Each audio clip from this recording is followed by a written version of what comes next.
Today I want to talk to you about how we use quantum computers in production at Strangeworks. This is going to require a little bit of quantum computing and even less architecture.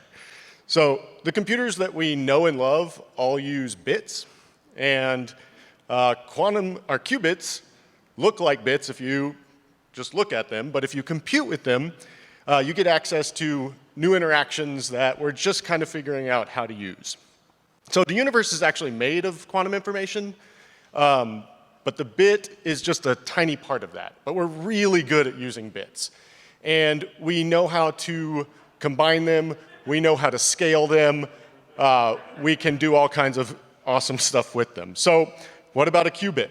Well, a really helpful way to imagine a qubit is to think of it as an arrow inside a sphere. And the arrow starts at the center of the sphere and points anywhere else.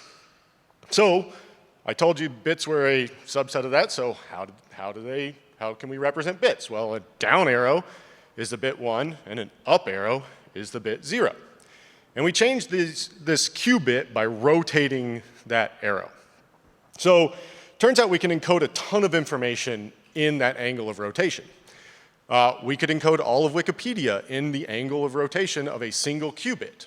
Now, unfortunately, when we go to get that information out, all we're going to get is a 1 or a 0. So the measurement itself is a probabilistic measurement, and you have some chance of getting a 0 or a 1. The special sauce comes when we start combining these qubits that have all of this information packed into them and seeing how they interact. And we've already got algorithms that are better on this kind of computer. So there's only a little bit that we know about it, and that's growing. So when we're doing these rotations, we're doing a purely quantum thing. You can't do that with a bit. And we call that superposition, when we have like kind of a combination, a little bit of 0, a little bit of 1. And so that's one quantum effect, and another one is entanglement. And what entanglement is when two qubits are correlated. So if we had a quantum coin and we flipped it, we'd still have 50-50 chance of getting heads, but if I got heads, you would also get heads. So how do we program quantum computers?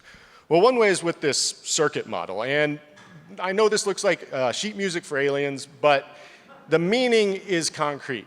Each qubit is on its own line, time goes left to right, and you make measurements at the end.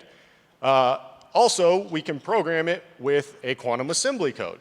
So to run this code, you need to submit a job to a quantum processor and get back measurements that are going to be 0s or 1s. In our example, we had 6 qubits, so we're going to get 6 bits back. And typically, you're doing this probabilistically. You're doing tons and tons of measurements, and you're seeing which bits rise to the top. So to actually get the circuit into the quantum computer, we have to write some assembly code. We have to compile it into machine code, sounding familiar. We submit it to a QPU, quantum processing unit, and then we get our result back. So the part where we submit the job to the QPU is dependent on what hardware vendor we're talking to. Hopefully they've got a fully featured AI. Maybe you're going to have to write some Unix sockets. Maybe you're going to have to walk to the lab with your circuit on a USB drive. So I actually should have put a question mark at the end of the title of my talk. It should be deploying quantum workloads to production. Because production code is kind of the antithesis of where quantum computers are at. We expect production code to be stable, predictable, reliable, reusable. Quantum code is unpredictable, the hardware is unique, and by its very nature, it is experimental. With that said, we do run quantum code in production. Our circuit runner is an example of a production service that uses a quantum computer. So for the consumer of this API, it should feel just like any other API. Our service provides a REST endpoint. You send it some parameters, in this case the circuit, and then a familiar set of services are deployed, and the quantum computer is only touched at the very end. And as a developer, you need to be ready for that to fail. The quantum computer might be down, maybe it's being calibrated. So at this point, most users are researchers, or they are making sure they're ready when quantum computers are better. And while these instruments are in their infancy, they're on a Moore's trajectory, and they will probably be in a production stack near you soon.